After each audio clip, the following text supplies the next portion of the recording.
늦겨울에 찬바람이 골목을 스치던 어느 저녁, 하늘은 금세라도 눈이 내릴 듯 잔뜩 흐려 있었다. 그날 김윤호 70세는 낡은 회색 코트를 여미며 조심스레 골목 끝을 걸어 들어왔다. 그의 손에는 오래된 가죽 가방 하나와 작은 천 보자기 하나가 들려 있었다. 마치 평생의 짐을 전부 담아온 듯, 그러나 그 무게는 세월의 고단함을 상징하는 것 같았다. 집 안부엌에서는 며느리 박지연 40세, 이 저녁 준비로 분주했다. 갓 지은 쌀밥 냄새가 가득 퍼지던 순간 창가 너머로 보이는 한쪽 어깨가 기운 듯한 시아버지의 그림자를 발견했다. 지연은 순간 놀라 손에 들고 있던 젓가락을 내려놓고 급히 문을 열고 뛰어나갔다. 아베님, 이렇게 갑자기 오시면 어떡해요? 큰형님 댁에 계셔야 하는 거 아닌가요? 지연은 황급히 가방을 받아들며 연신 물었다. 그러나 윤호호는 아무 대답도 하지 않았다. 그저 깊고 무거운 한숨을 내쉬며 시선을 피했다. 그 한숨에는 수십 년의 노동과 가족에 대한 실망, 그리고 홀로 견뎌온 노년의 고독이 고스란히 담겨 있는 듯 했다. 지연은 당황했지만 애써 평정을 유지하며 그를 부축해 집 안으로 모셨다. 거실 구석, 평소 빨래 널기에 쓰던 낡은 나무 의자에 윤호를 앉히자. 그의 몸짓은 작게 웅크려져 있었고 눈빛에는 어디론가 숨어버리고 싶은 불안이 스쳐갔다. 한참 침묵이 흘렀다. 그러다 윤호는 마침내 힘겹게 입을 열었다. 목소리는 거칠고 떨렸으며 오랜 망설임 끝에 나온 고백 같았다. 지연아, 나 너희 집에 같이 지내면 안 되겠니? 그 순간 지연의 손이 얼어붙은 듯 멈췄다. 시아버지가 스스로 그런 말을 할 거라곤 상상조차 못했다. 김윤호는 평생 자존심 하나로 살아온 인물이었다. 젊은 시절 막노동과 경비 일을 전전하며 자식들을 먹여 살렸고 아내가 세상을 떠난 후에도 꿋꿋이 홀로 버텨온 아버지였다. 그런 사람이 며느리에게 의탁하겠다는 말이라니 충격적일 수밖에 없었다. 사실 윤호는 아내가 세상을 떠난 후 큰아들 김태수 45세의 집에서 지내고 있었다. 장남이 부모를 모시는 것이 당연시되던 세대였고 주변 친척들도 그것이 합당하다 여겼다. 태수는 첫째 아들로서 체면을 중시했지만 실제 생활은 달랐다. 밤마다 술자리에 빠져 친구들과 노래방을 전전했고 새벽 역해야 비틀거리며 집으로 돌아왔다. 반면 큰 며느리 이선영 40호미 3세은 겉으로는 살림을 잘 꾸려나가는 듯 보였지만 속내는 달랐다. 성격이 빠릿빠릿하고 계산에 밝아 친척들 사이에선 실속형 며느리라 불렸지만 시아버지에겐 늘 날선 태도로 대했다. 작은 기침에도 짜증을 내고 약값이나 병원비가 조금이라도 들면 못마땅한 기색을 숨기지 않았다. 처음에는 윤호도 애써 참고 지냈다. 그러나 시간이 갈수록 그는 자신이 그 집에서 손님조차 아닌 그저 눈엣 가시 같은 존재라는 사실을 깨달았다. 아들이 술에 취해 소리를 지르면 그는 위축되어 방문을 닫았고 며느리가 던지는 비아냥거림에는 대꾸조차 하지 못한 채 주름진 손을 무릎 위에 얹고 한숨만 내쉴 뿐이었다. 어느 날 윤호가 집 마당에서 갑자기 혈압이 떨어져 쓰러졌을 때조차 그를 부축해준 이는 아무도 없었다. 모두 바쁘다며 집을 나선 사이 차가운 시멘트 바닥 위에 홀로 쓰러져 있다가 겨우 의식을 되찾았다.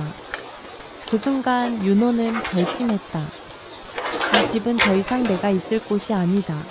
내 노년은 이렇게 끝나선 안 된다. 그래서 그는 작은 가방에 낡은 옷까지 몇 벌만 챙겨 나왔다. 갈 곳은 오직 막내 아들 김도현 42세, 과 며느리 박지연의 집뿐이었다. 도연은 경제적으로 넉넉하지 않았지만 성실했고, 지연은 늘 따뜻한 말투와 온화한 태도로 대했다. 그러나 윤호가 알았다. 자존심 강한 자신이 스스로 며느리 집 문을 두드리는 건 쉽지 않은 일이었다. 하지만 그날 그는 결국 그 문을 두드렸다. 인생의 무게와 세월의 쓸쓸함이 그를 거기로 이끌었다. 지연은 아버님의 눈빛을 보며 모든 걸 이해했다. 말없이 따뜻한 차를 내어드리고 묵묵히 옆자리에 앉았다. 윤호는 창밖을 바라보며 힘겹게 말을 이었다. 큰 집은 시끄럽고 내가 버틸 수가 없구나. 나이 드니 그냥 조용히 편히 지내고 싶어. 그런데 거기선 매일 다툼 소리, 술 냄새뿐이야. 내가 있어선 안 되는 집 같았다. 그 말에 지연의 가슴은 먹먹해졌다. 평생을 자식 위해 헌신한 노인이 결국 쫓겨나듯 집을 떠나야 했다니. 그것도 손수 챙긴 건 고작 낡은 가방 하나라니. 그녀는 순간 눈가가 뜨거워졌다. 예, 아버님, 걱정 마세요. 여기서 편히 지내시면 돼요. 부족하지만 저희가 정성껏 모실게요. 그녀는 그렇게 말하며 그의 손을 꼭 잡았다. 윤호는 잠시 눈을 감았다 뜨더니 처음으로 조금은 안도하는 듯 고개를 끄덕였다. 그날 이후 그의 삶은 막내 며느리 집에서 새로운 장을 열게 된다. 그러나 아무도 예상치 못했다. 그 선택이 앞으로 12년이라는 긴 세월 동안 이어지며 가족의 운명을 송두리째 바꿔놓을 줄은 말이다. 그날 이후 김윤호는 막내 아들 김도연과 며느리 박지연의 집에서 새로운 생활을 시작하게 되었다. 처음 며칠은 모든 것이 낯설고 어색했다. 윤호는 늘 방 안 구석에만 앉아 있었고 밥상에 앉아도 두세 숟가락 뜨다 말곤 조용히 자리를 떴다. 지연은 그런 시아버지를 바라보며 마음이 아팠다. 분명 몸은 여기 있는데 마음은 아직도 다른 곳에 묶여 있는 듯 했기 때문이다. 지연은 곧바로 1층 창고로 쓰던 작은 방을 정리해 윤호의 방으로 마련해 드렸다. 먼지를 털어내고 깨끗한 이불을 펴고 작은 책상과 전기 스탠드를 두었다. 책꽂이에는 동네 도서관에서 빌려온 신문과 오래된 소설책을 꽂아 두었다. 또 밤마다 목이 마른 시아버지를 생각해 보온병에 따뜻한 물을 늘 준비해 두었다. 윤호는 방 안을 천천히 둘러보다가 눈가가 붉어졌다. 낡은 창문 너머로 햇살이 스며들고 작은 탁자 위에는 지연이 정성스레 놓아둔 찻잔이 있었다. 그 순간 그는 비로소 자신이 환영받고 있다는 사실을 느꼈다. 그러나 자존심 강한 윤호는 고맙다는 말을 끝내 하지 못했다. 다만 가볍게 고개를 끄덕이며 눈길을 피했다. 시간이 조금 흐르자 지연은 의도적으로 대화를 자주 시도했다. 아버님, 오늘은 날씨가 포근해요. 같이 아이들 학교 마중 나가실래요? 혹은 아버님, 어제 뉴스 보셨어요? 요즘 물가가 너무 올랐다네요. 처음엔 윤호가 짧게 대답하거나 그냥 미소만 지었지만 점차 한두 마디가 늘어났다. 어느 날은 손녀가 무릎 위로 올라와 할아버지 동화책 읽어주세요 라고 졸라대자 윤호의 얼굴에 모처럼 환한 미소가 번졌다. 그 모습은 지연에게 커다란 위로였다. 하지만 윤호의 내면은 여전히 복잡했다. 그는 늘 마음속으로 스스로에게 물었다. 내가 여기에 있어도 괜찮은 걸까? 혹시 집만 되는 건 아닐까?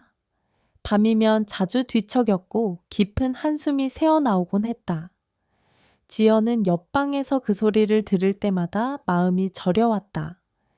그래서 한밤중에도 따뜻한 생강차를 끓여 방문을 살짝 열고 들어가곤 했다. 아버님, 혹시 속이 불편하세요? 윤호는 고개만 끄덕였지만 눈빛만은 고맙다는 마음을 전하고 있었다. 도연은 평소 표현이 서툴렀지만 아버지를 향한 마음은 진심이었다. 밤늦게 퇴근해 들어오면 조용히 아버지 방문을 열어보았다. 아버지가 곤히 자고 있으면 살짝 문을 닫고 혹시 기침 소리가 들리면 서둘러 약을 챙기기도 했다. 그럼에도 불구하고 도연은 늘 아내에게 미안한 마음이 있었다. 여보, 당신이 고생이 많아. 나보다 더 많이 아버지를 챙기잖아. 그 말에 지연은 고개를 저으며 웃었다. 우리가 함께 하는 거예요. 아버님은 나에게도 아버님이잖아요. 그렇게 새로운 일상이 조금씩 자리를 잡아갔다. 아침이면 지연은 부지런히 죽이나 미음을 끓여 윤호의 식탁에 올려두었고 아이들은 학교에 가기 전 꼭 할아버지 방에 들러 할아버지 다녀오겠습니다 하고 인사했다. 윤호의 방 한쪽에는 작은 화분들이 놓였는데 지연이 일부러 사다 놓은 것들이었다. 그는 그 화분에 물을 주며 작은 성취감을 느꼈다. 내가 아직은 쓸모있는 사람이구나 라는 생각이 들어서였다. 그러나 모든 것이 순조롭지만은 않았다.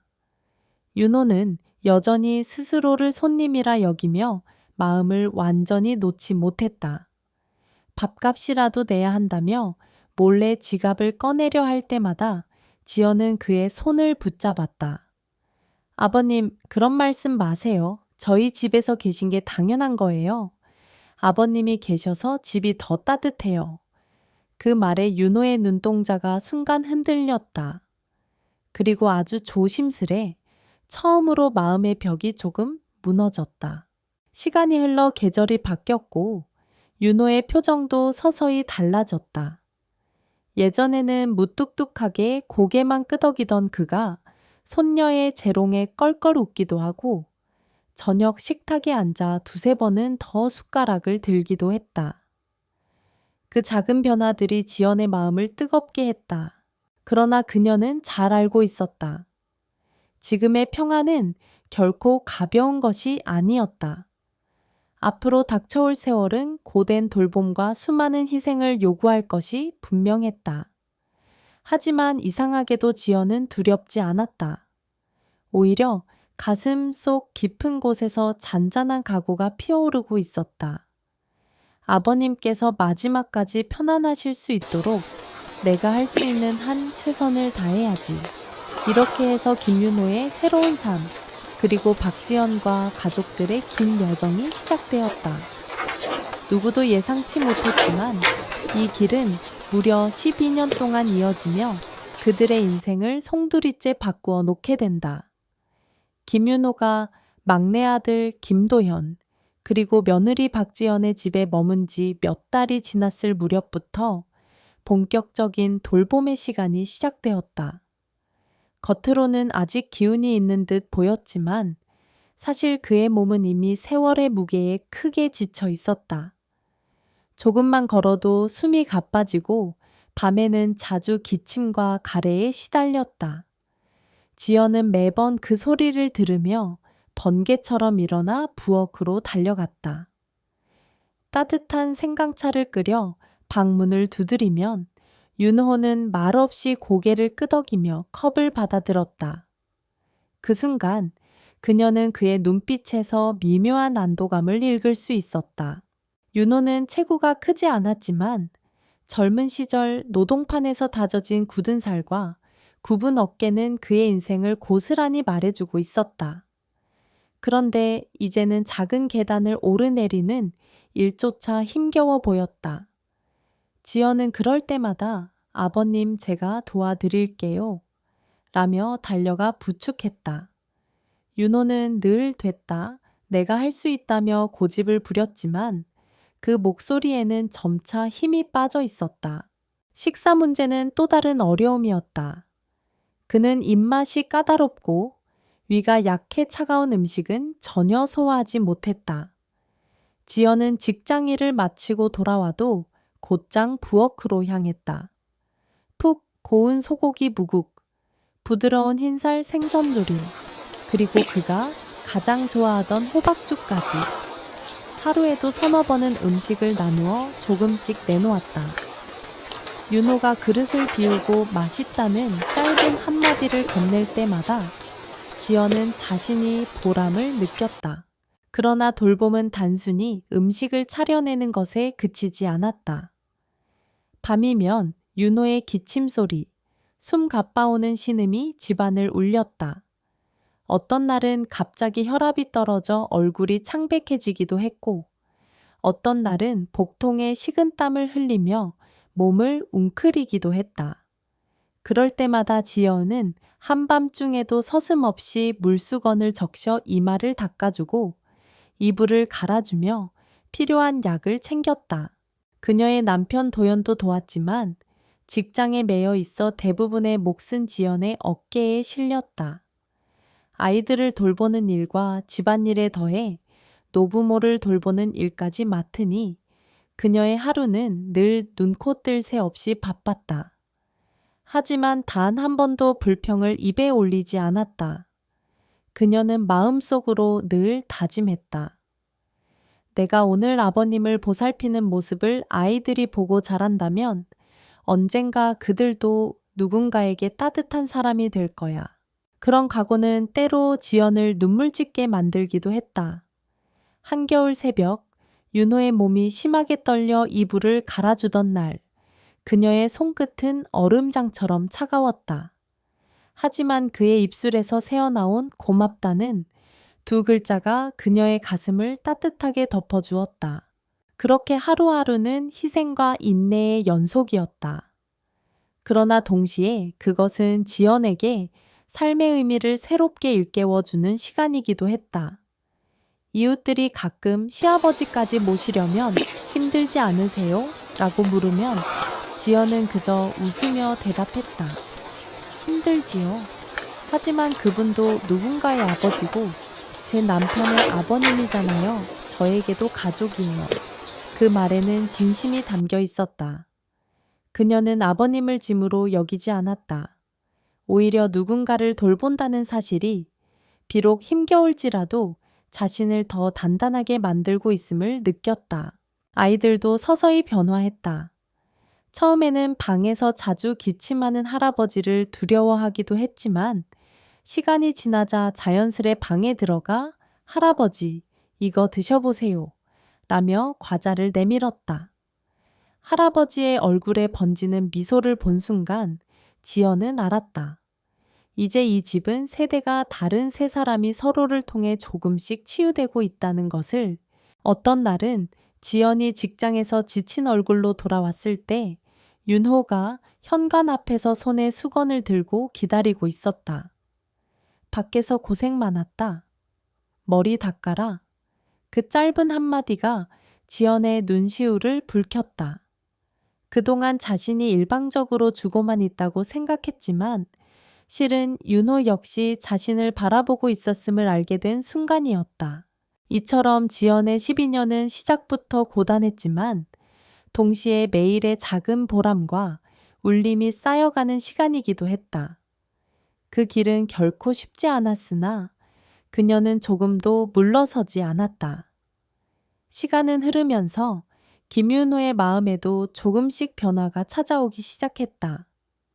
처음 막내 며느리 박지연의 집으로 들어왔을 때만 해도 그는 늘 움츠러들어 있었고 집안에서조차 자신의 자리를 찾지 못하는 듯했다.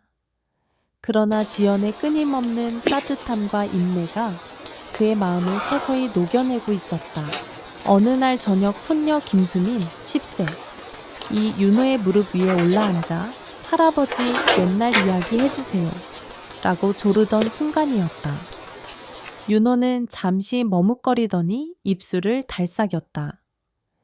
옛날에 말이야, 내가 젊었을 적에는 그는 자신도 모르게 젊은 시절 건설 현장에서 벽돌을 나르던 이야기, 새벽에 경비 일을 하며 추위를 견디던 기억을 풀어놓기 시작했다.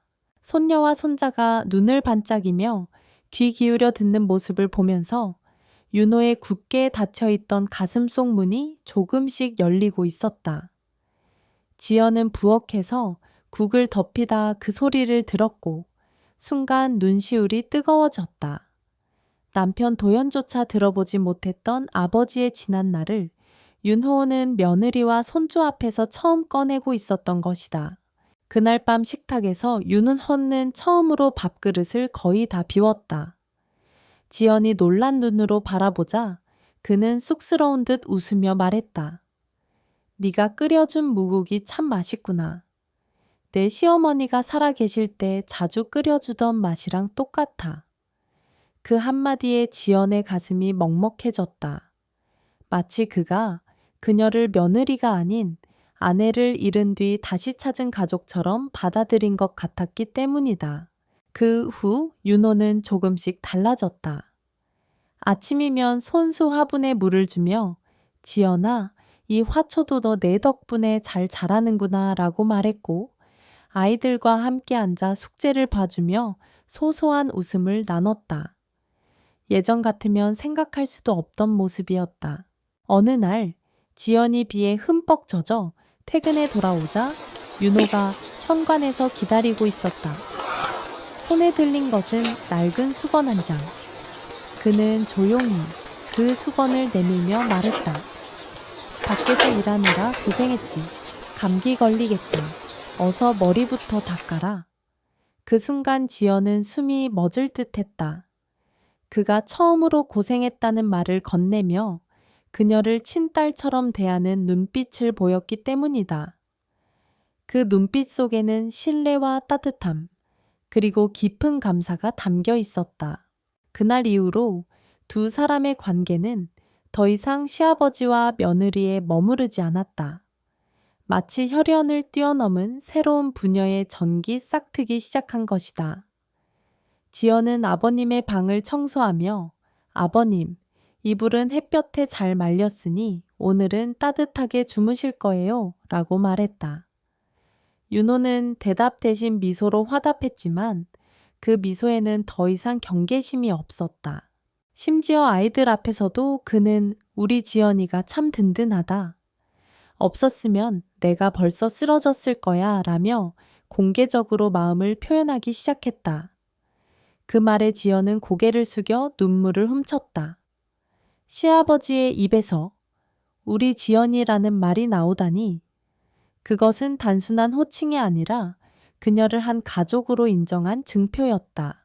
도연 역시 그런 변화를 뚜렷이 느꼈다. 어느 날 밤 그는 아내에게 조용히 말했다. 당신 덕분이야.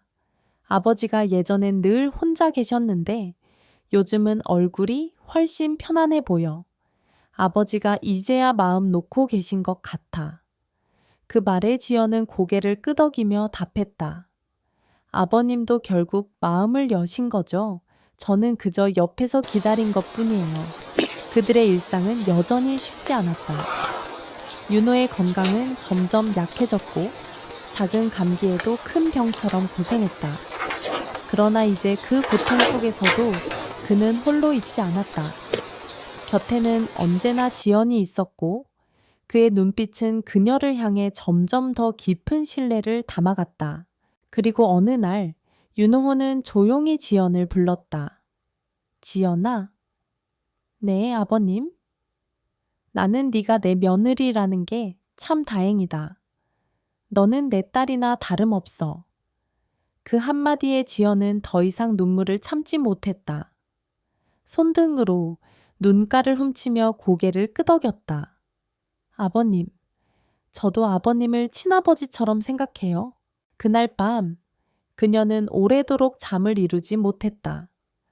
떠올릴수록 마음 깊은 곳이 따뜻해지고 지난 세월의 고생이 보상받는 듯했다. 그동안 자신이 흘린 수많은 땀과 눈물이 단순한 의무가 아니라 결국 진정한 가족의 사랑으로 이어졌음을 확인한 순간이었다. 이제 김윤호와 박지연 사이에는 더 이상 시가의 어른과 며느리라는 경계가 존재하지 않았다. 그들은 서로를 진심으로 필요로 했고 서로를 의지했다. 그리고 그 끈끈한 유대는 앞으로 다가올 더 큰 시련 속에서도 두 사람을 굳건히 묶어줄 것이었다. 세월은 누구에게나 공평하게 흐르는 법이었다. 김윤호의 몸은 해가 갈수록 점점 더 쇠약해졌고 예전처럼 마당에 나와 화채 물을 주는 일조차 어려워졌다. 하루 대부분을 침대에 누워 지내며 작은 숨소리와 가끔의 기침만이 방 안을 채웠다. 박지연은 매일 새벽 가장 먼저 일어나 아버님의 방부터 들렀다. 이른 아침 따뜻한 죽을 끓여 작은 그릇에 담아 내어놓으면 윤호는 힘겹게 숟가락을 들어 올렸다가도 이내 손을 내려놓곤 했다. 입맛이 없구나. 그의 목소리는 점점 작아졌고 한마디조차 내뱉기가 버거워 보였다. 그럴수록 지연의 마음은 더 다급해졌다. 밤마다 혹시라도 갑자기 이상이 생길까봐 그녀는 깊은 잠을 이루지 못했다.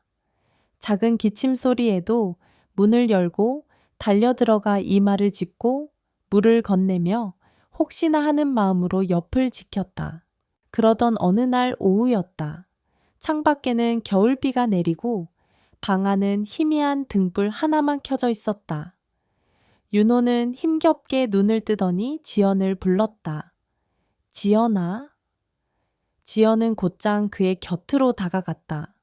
네, 아버님. 뭐 필요하세요? 윤호는 한동안 대답하지 않았다. 떨리는 손가락을 천천히 들어 올려 자신의 머리맡에 있던 낡은 베개를 가리켰다.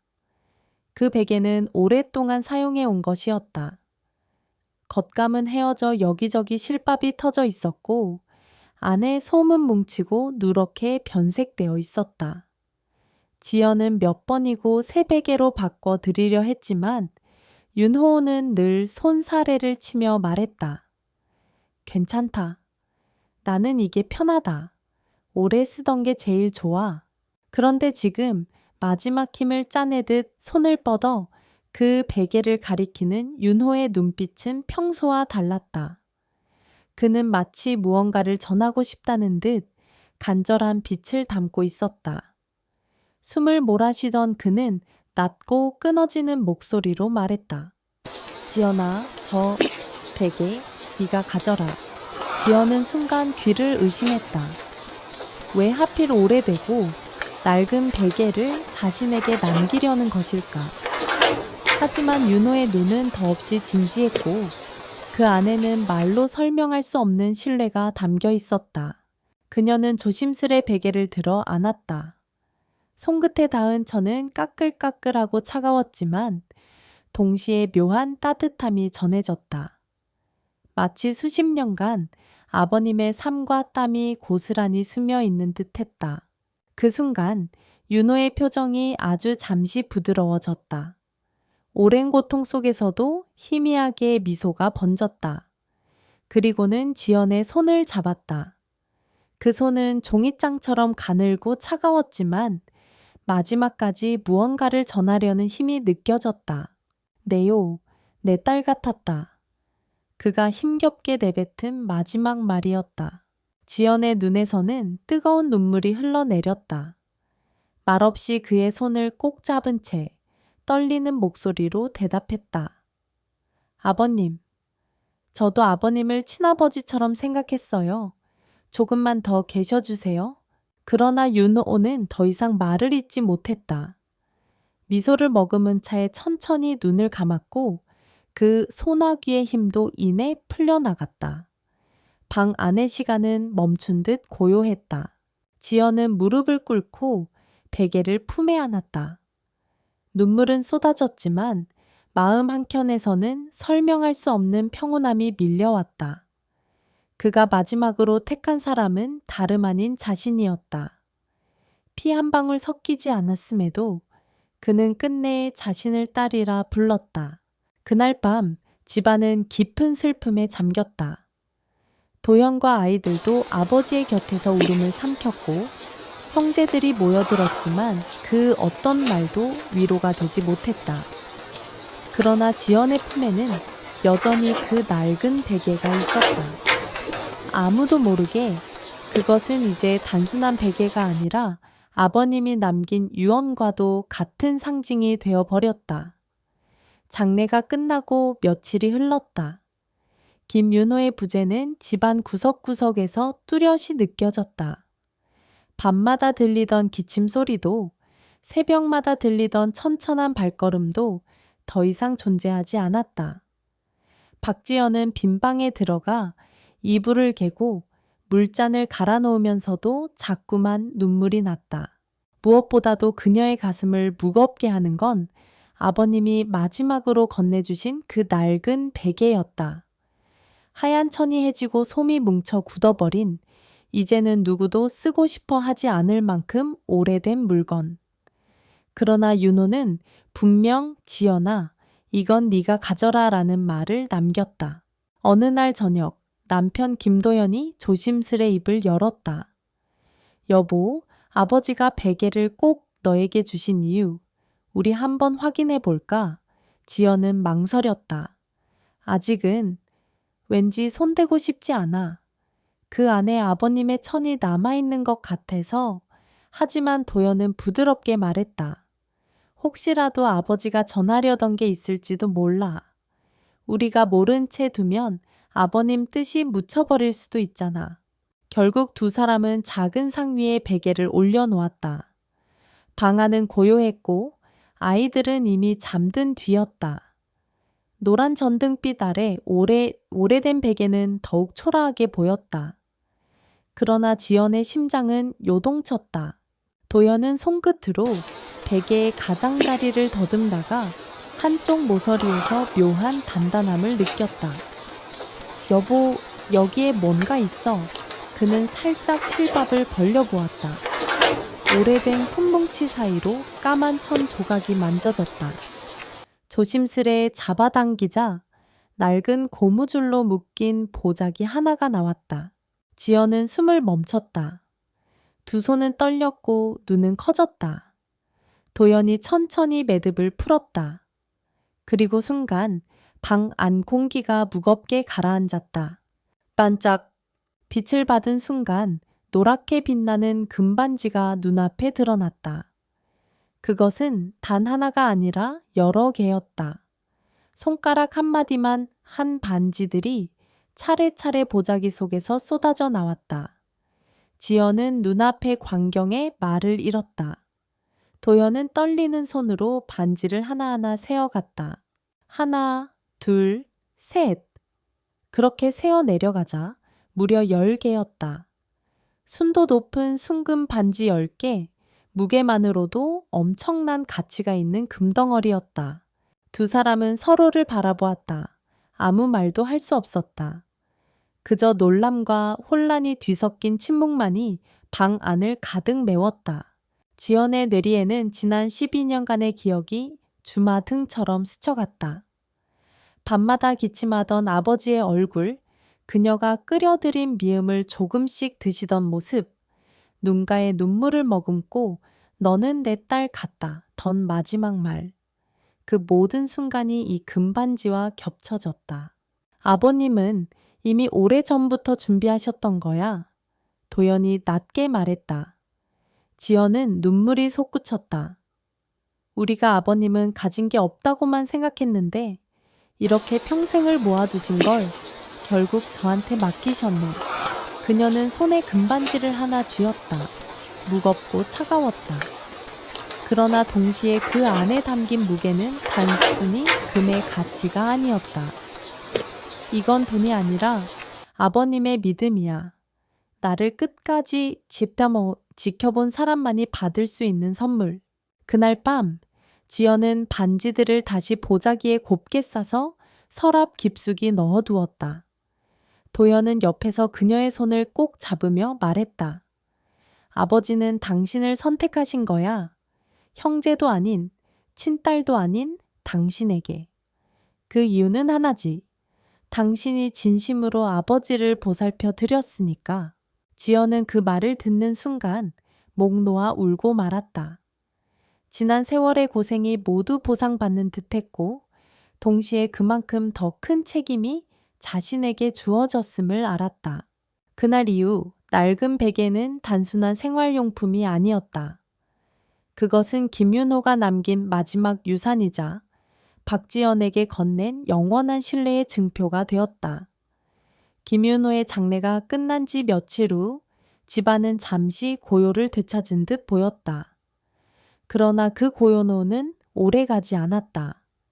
어느 날 저녁, 뜻밖에도 큰 며느리 최선영이 불쑥 집으로 찾아왔다. 문을 열고 들어온 그녀의 눈빛은 예전과 달리 날카로웠다. 지연 씨, 솔직히 말해 시아버지가 금을 남겨줬다면서요? 그거 다 사실이죠? 갑작스러운 질문에 박지연은 순간 얼어붙었다. 곁에 있던 남편 김도연도 표정이 굳어졌다. 지연은 잠시 숨을 고른 뒤 조용히 고개를 끄덕였다. 맞아요. 아버님이 돌아가시기 전에 직접 제게 주신 거예요. 저희도 장례가 끝나고 나서야 알게 됐어요. 그러자 선영은 냉소를 지으며 목소리를 높였다. 아이 참, 믿을 수가 없네요. 돌아가시기 직전에 정신이 얼마나 또렷했을지 누가 압니까? 혹시 착각하신 건 아닐까요? 그 금은 원래 가족 모두의 재산이에요. 시아버지가 잠시 잘못 말씀하셨다고 해서 지연 씨가 다 가질 수는 없죠. 그 말에 지연의 가슴은 철렁 내려앉았다. 지난 12년간의 희생이 한순간에 부정당하는 듯한 기분이었다. 곧이어 큰아들 김태호도 따라 들어왔다. 그는 동생 도연을 향해 무겁게 입을 열었다.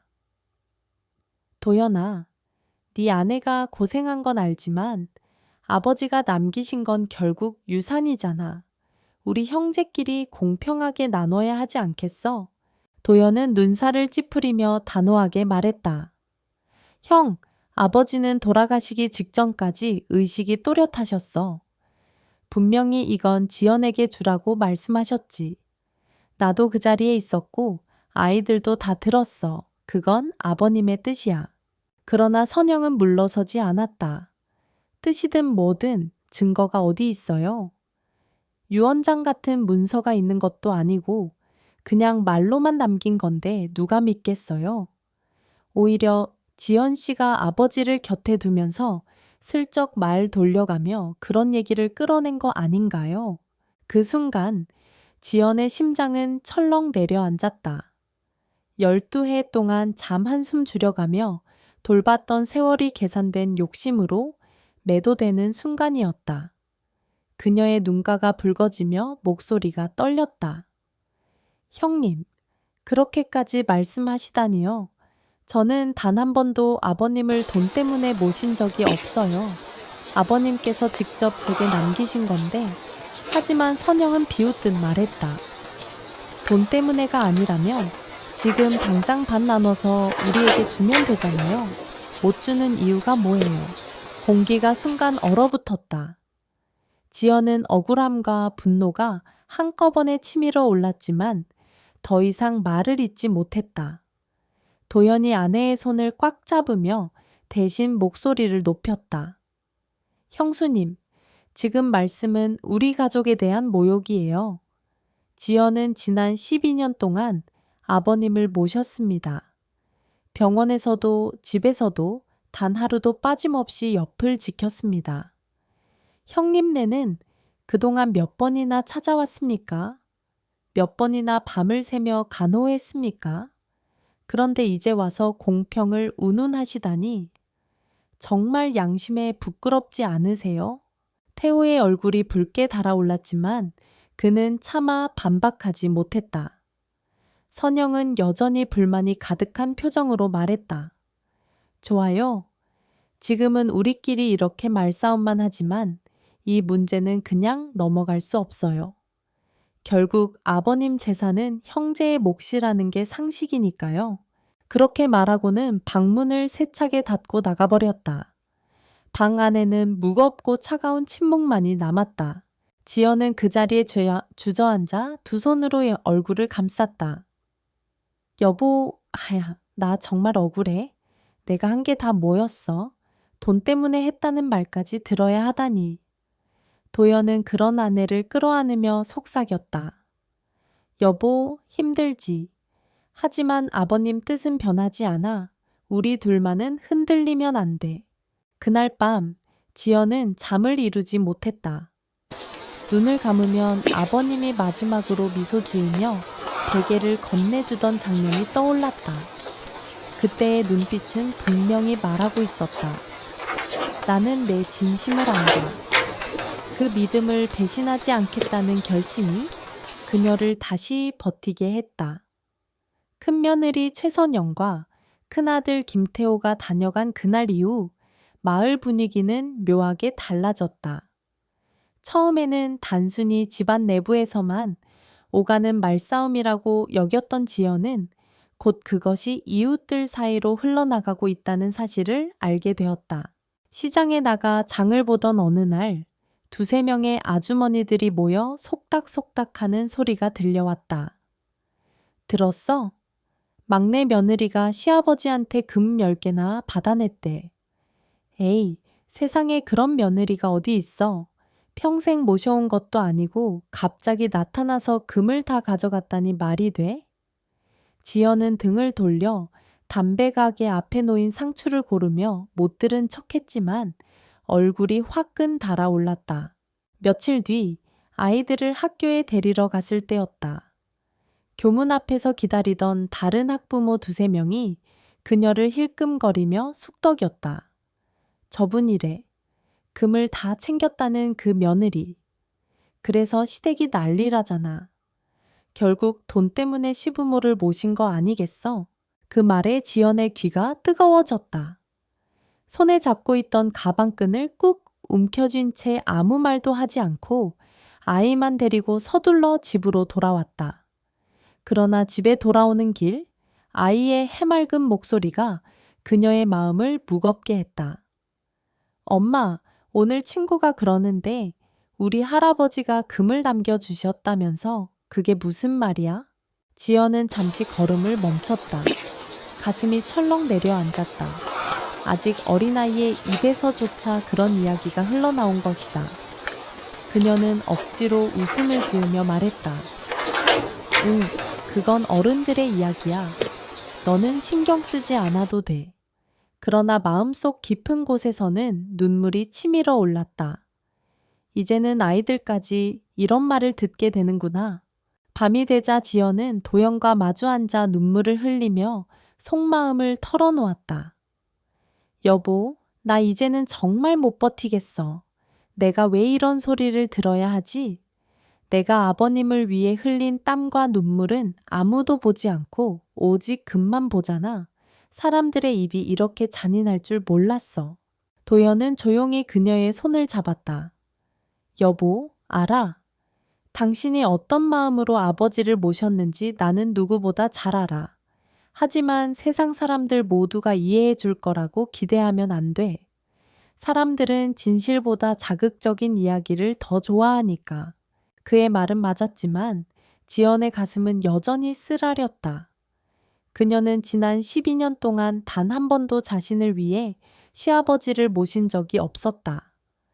그러나 지금 그녀는 돈 때문에 시아버지를 챙긴 며느리라는 낙인을 찍히고 있었다. 며칠 뒤 이웃집 할머니가 은근히 말을 건넸다. 지연아, 내가 뭐라 하려는 건 아니지만 금이 그렇게 많으면 조금은 나누어야 하는 거 아니냐. 그러면 동네 사람들도 더 이상 수군대지 않을 거야. 그 말은 선의일 수도 있었지만 지연에게는 마치 가슴을 찌르는 칼처럼 들렸다. 사람들이 원하는 건 결국 내가 가진 걸 쪼개내놓는 거구나. 밤마다 지연은 아버님이 마지막으로 미소 지으며 베개를 가리키던 장면을 떠올렸다. 지연아, 이건 네가 가져라. 그 한마디는 분명한 신뢰의 표현이었다.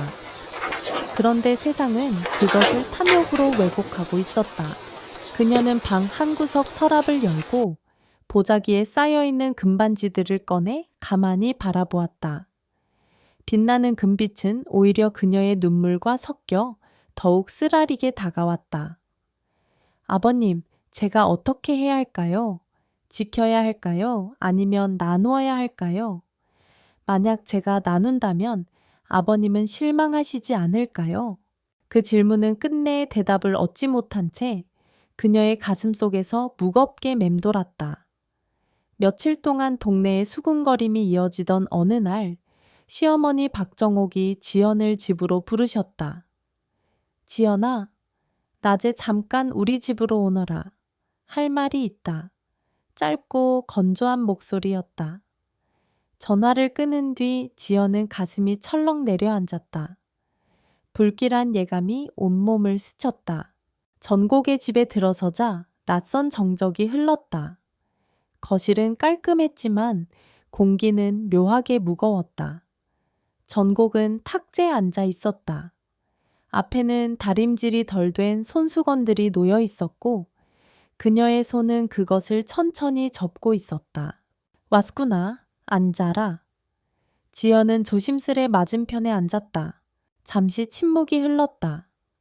전곡은 손수건을 접던 손을 멈추고 곧장 본론으로 들어갔다. 그 금 10개 반지라지? 그게 정말 있었니? 지연은 솔직히 고개를 끄덕였다. 네, 어머니. 장례가 끝나고 아버님 베개에서 나왔습니다. 저희도 그제야 알았어요. 전곡은 길게 한숨을 내쉬더니 단호하게 말했다. 그렇다면 그건 네가 혼자 가질 게 아니다. 태호도 아들이고 도연도 아들이다. 그 아들을 둔 아버지가 왜 며느리한테만 다 줬겠니? 혹시 돌아가시기 전 정신이 흐려져 착각하신 걸 수도 있다. 그 말에 지연의 눈이 순간 흔들렸다. 그러나 곧 마음을 다잡고 조심스레 대답했다. 어머니, 그건 분명히 아버님의 뜻이었어요.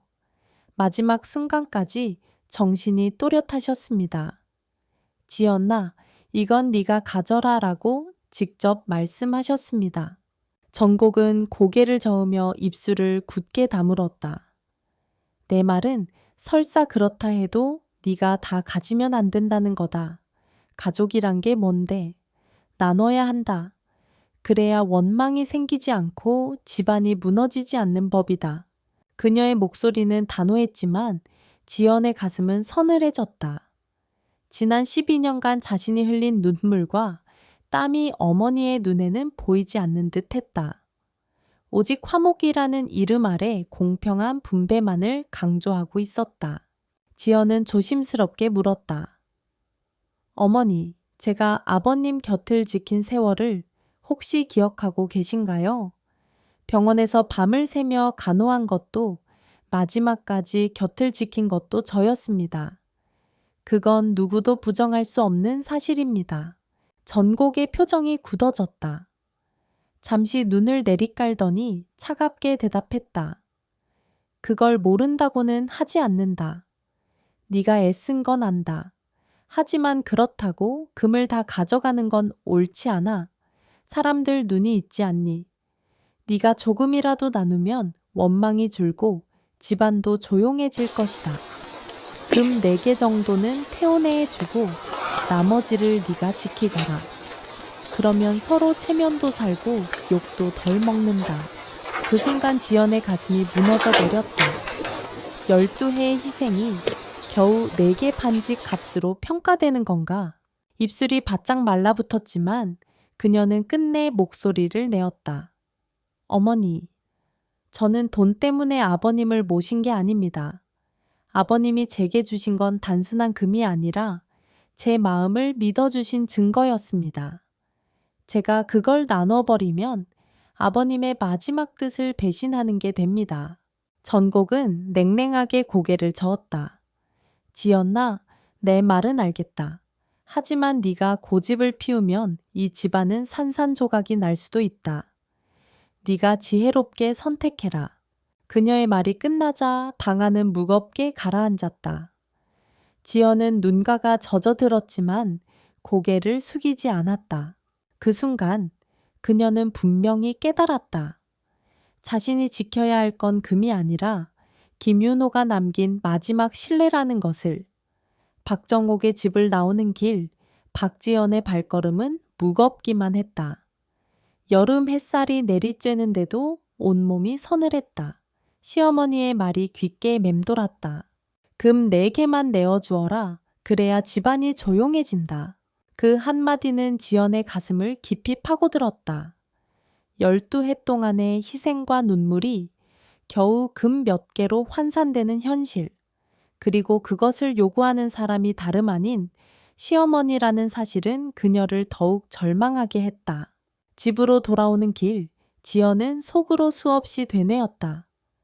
내가 잘못된 걸까? 내가 너무 욕심을 부리는 걸까? 아니면 정말로 아버님의 뜻을 배신하지 않으려는 마음이 옳은 걸까?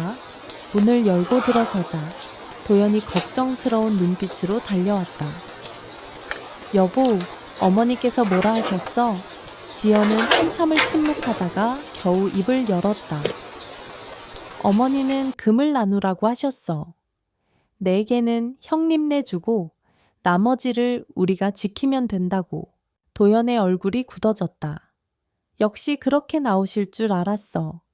그는 잠시 숨을 고르고 아내의 손을 꼭 잡았다. 여보, 흔들리지 마. 아버지는 당신을 믿었기 때문에 마지막 순간에 그걸 맡기신 거야. 그건 그냥 재산이 아니야. 아버님의 마음이자 뜻이야. 우리가 그걸 나누면 아버님은 하늘에서 얼마나 실망하시겠어. 그 말에 지연의 눈에서 눈물이 흘러내렸다. 나도 알아. 하지만 사람들이 뭐라고 해도 버틸 수 있을까? 아이들까지 상처받지 않을까? 두려워. 도연은 단호하게 고개를 저었다. 여보, 세상이 뭐라 해도 진실은 변하지 않아.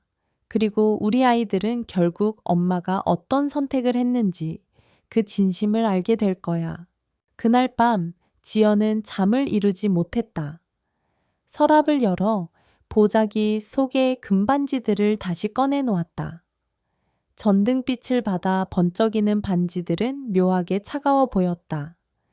그녀는 손바닥 위에 반지를 올려놓고 오랫동안 바라보았다.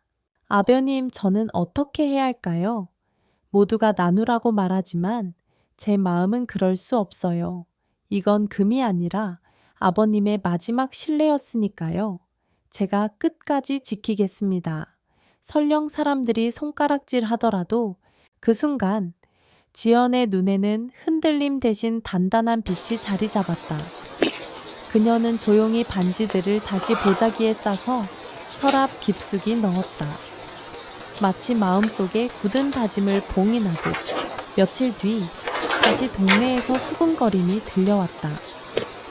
금 때문에 며느리가 욕심을 부린다더라. 아이고, 결국 돈 앞에서는 피도 눈물도 없다더니 그 말들이 가슴을 후벼 팠지만 지연은 더 이상 고개를 떨구지 않았다. 시장에서 마주친 이웃이 힐끔거리며 묻기도 했다. 정말 금 10개를 다 혼자 갖고 있는 거야? 지연은 담담히 대답했다. 아버님께서 제게 남겨주신 겁니다. 저는 그 뜻을 지킬 뿐이에요. 사람들은 여전히 수군댔지만 그녀의 눈빛은 흔들리지 않았다. 그녀는 이제 확실히 깨달았다. 그 금은 단순히 재산이 아니라 아버님이 남긴 유언이자 마지막 믿음이었다. 그녀가 지켜야 할 것은 금의 무게가 아니라 그 안에 담긴 신뢰와 진심이었다. 지연은 마음속으로 다시 한번 다짐했다. 나는 끝까지 아버님의 뜻을 지킨다. 비록 외롭고 고된 길일지라도 그게 내가 할 수 있는 유일한 보답이다. 그날 이후 그녀는 흔들리지 않는 태도로 일상을 이어갔다. 여전히 주변의 시선과 말들은 따가웠지만 마음속에는 오직 한 가지 확신만이 있었다. 나는 아버님의 마지막 선택을 배신하지 않는다. 시간이 흘러도 동네 사람들의 수군거림은 완전히 사라지지 않았다. 시장에 가면 여전히 누군가는 힐끔거리며 속삭였고 아이들을 학교에 데리러 가면 어쩐지 낯선 시선이 따라붙었다.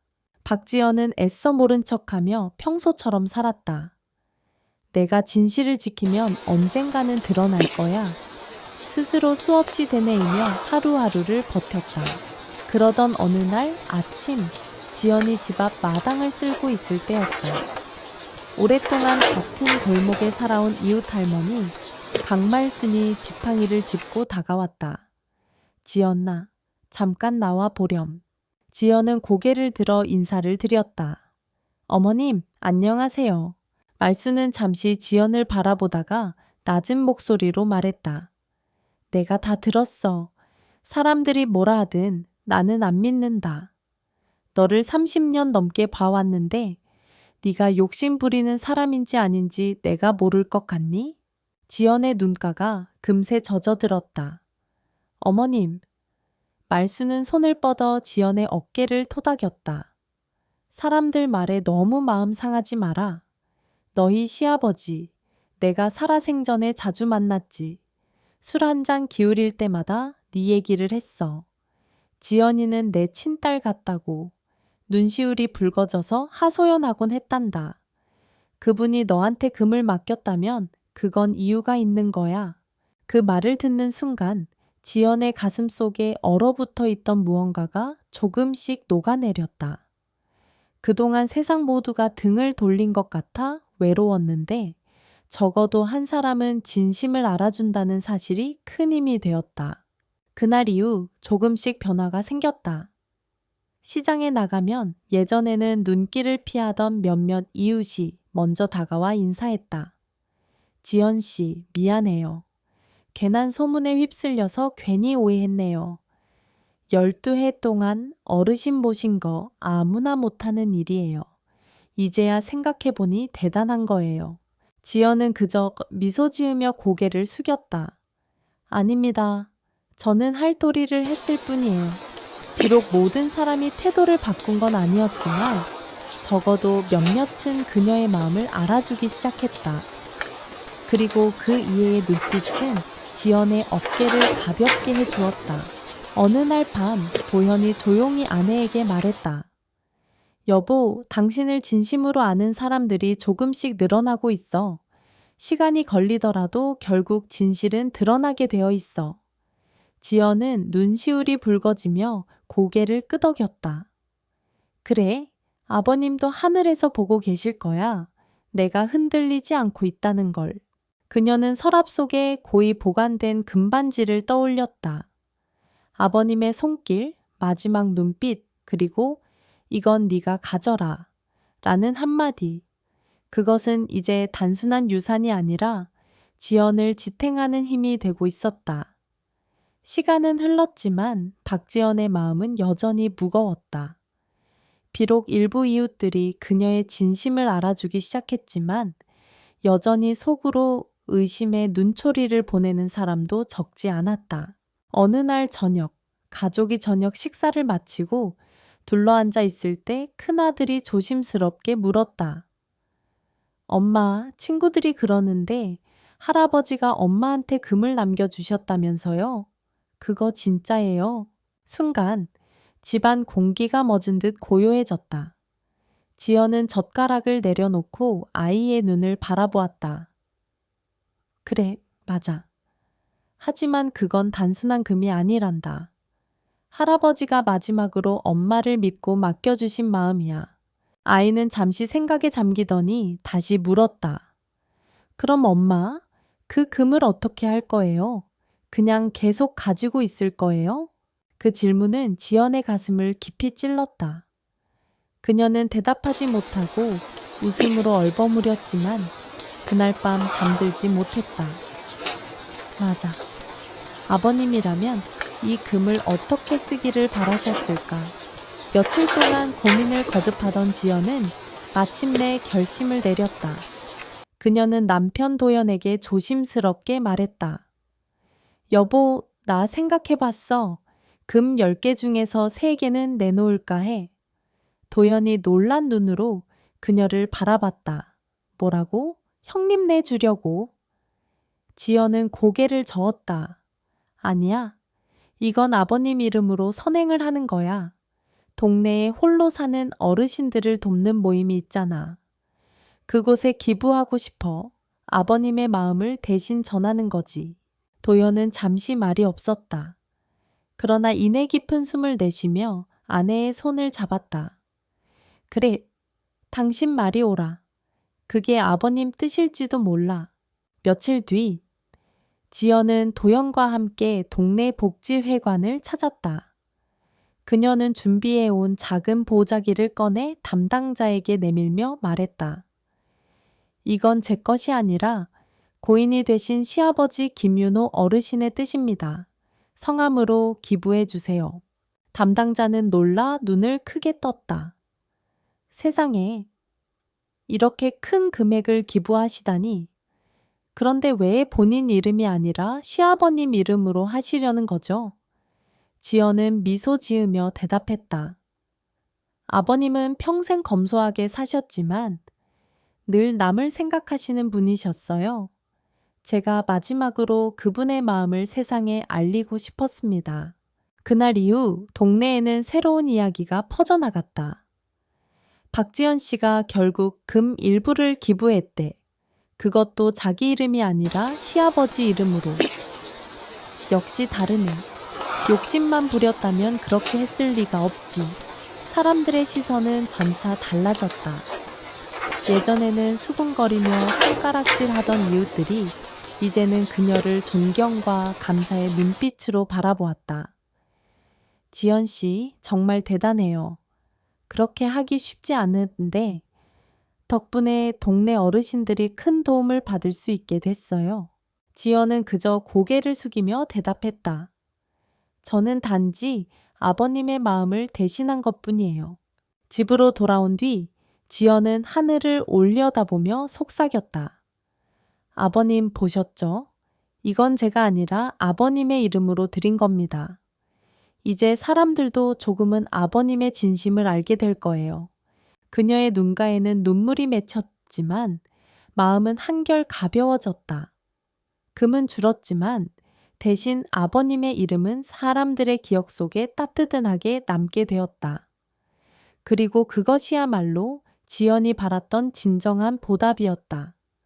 시간은 흘러 어느덧 아버님의 기일이 다가왔다. 박지연은 새벽부터 부엌에 나와 정성껏 제사상을 준비했다. 갓 지은 흰 쌀밥, 따뜻한 미역국, 아버님이 좋아하시던 호박죽과 간장게장. 그녀는 눈시울을 붉히며 중얼거렸다. 아버님, 오늘도 이 집에 함께 계신 것 같아요. 거실 한켠에는 여전히 그 낡은 베개가 놓여 있었다. 겉감은 해지고 바느질 자국이 여기저기 남아 있었지만 지연은 차마 그것을 버리지 못했다. 그녀에게 그 베개는 단순한 물건이 아니라 아버님이 남긴 마지막 숨결과도 같았기 때문이다. 때때로 그녀는 서랍을 열어 금반지가 담긴 보자기를 꺼내보곤 했다. 아직 남아있는 7개의 반지들은 반짝이는 빛보다 묵직한 책임감을 안겨주었다. 이건 돈이 아니라 약속이야. 아버님이 나에게 맡긴 신뢰의 증거. 어느 날 작은 딸 민지가 엄마에게 물었다. 엄마, 저 베개는 왜 아직도 놔두는 거예요? 낡아서 못 쓸 텐데.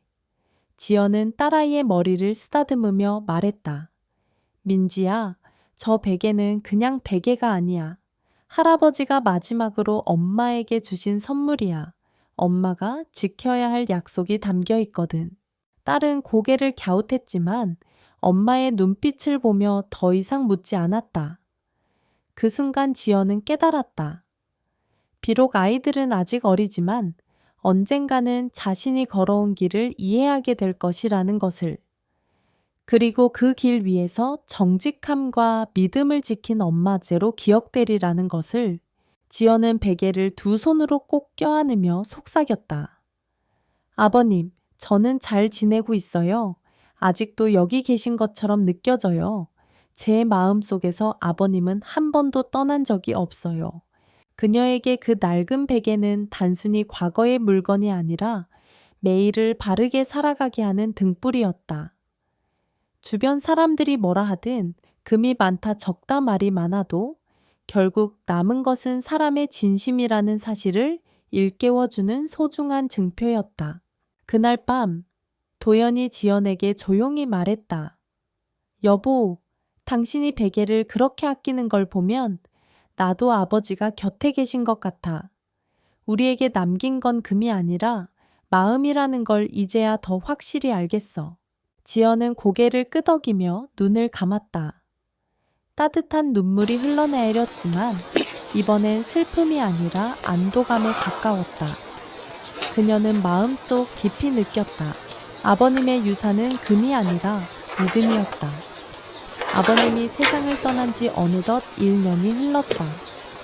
박지연은 여전히 매일 아침 집안 마당을 쓸고 작은 제단에 물 한 잔과 향을 올리며 하루를 시작했다.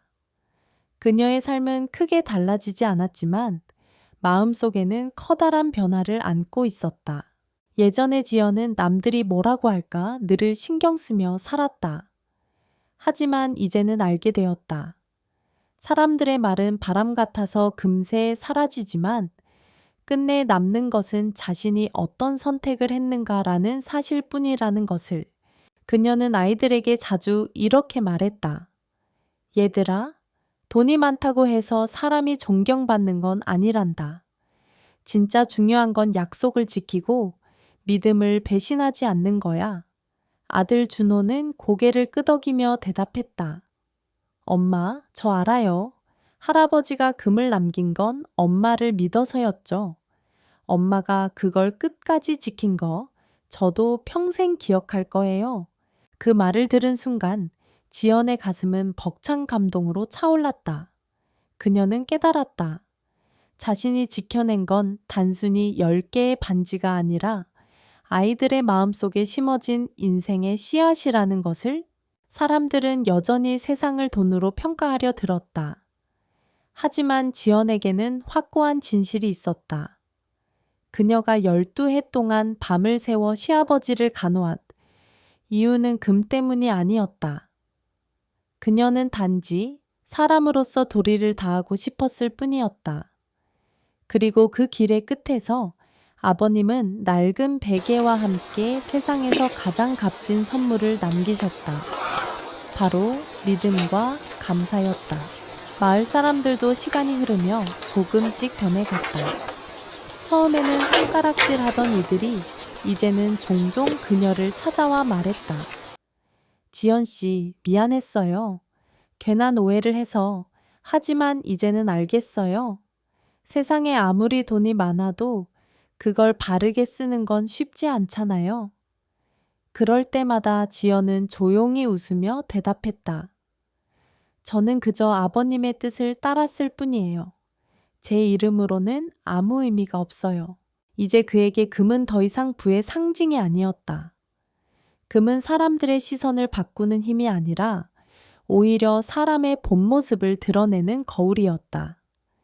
그 거울 속에서 누군가는 욕심을 드러냈고 누군가는 무심함을 드러냈지만 자신은 끝내 성실함과 진심을 지켜냈다. 박지연은 마음속으로 자주 다짐했다. 나는 더 이상 두려워하지 않는다. 아버님이 제게 남긴 건 금이 아니라 살아가는 방식이다. 돈은 사라져도 진심은 남는다. 그녀는 앞으로도 아버님의 이름으로 선행을 이어가기로 했다. 남은 반지들을 언제, 어디에 쓰게 될지는 아직 알 수 없지만 확실한 건 한 가지였다. 그 금은 결코 사적인 욕심을 위해 쓰이지 않을 것이라는 점이다. 그것은 이미 단순한 재산이 아니라 가문의 양심이자 삶의 교훈이 되었기 때문이다. 어느 봄날, 지연은 하늘을 올려다보며 조용히 속삭였다. 아버님, 이제야 알겠어요. 진짜 유산은 금이 아니라 사람의 마음이라는 걸요. 저는 그 마음을 지켜가며 살아갈게요. 걱정 마세요. 따뜻한 바람이 불어와 낡은 베개에 커버를 스치고 지나갔다. 그 순간 마치 아버님이 미소 지으며 곁에 서 계신 것만 같았다. 그리고 지연은 마음속으로 굳게 다짐했다. 나는 끝까지 아버님의 신뢰를 저버리지 않고 아이들에게도 그 마음을 전해주겠다. 그게 내가 받은 가장 큰 선물이다.